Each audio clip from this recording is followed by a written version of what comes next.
Kafilesin aslan yarim senden afile. Bağlama çaldı koç oynattı o da nafile yeri.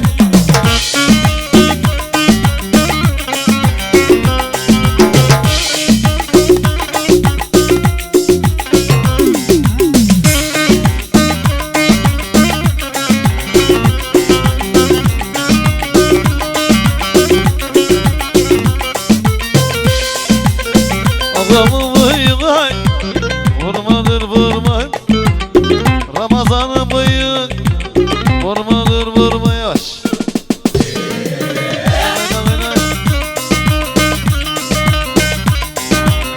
Sarı kızın saçlarını kuş gibi sırmay.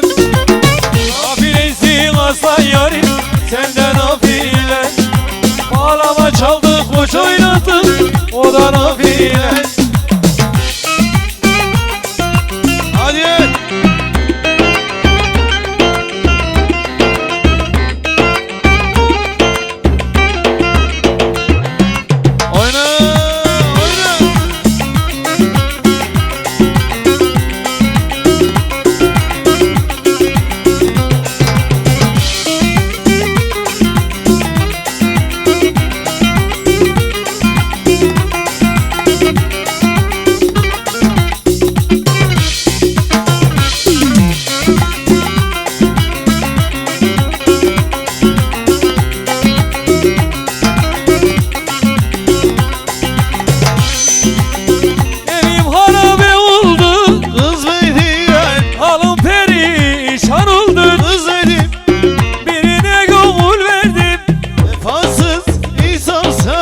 Kapaklı düşman oldu, özledim, yarledim.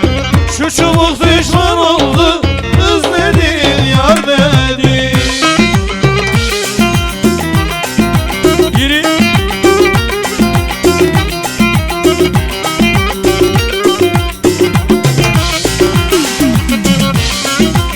Dört mevsim vurulmasın abi.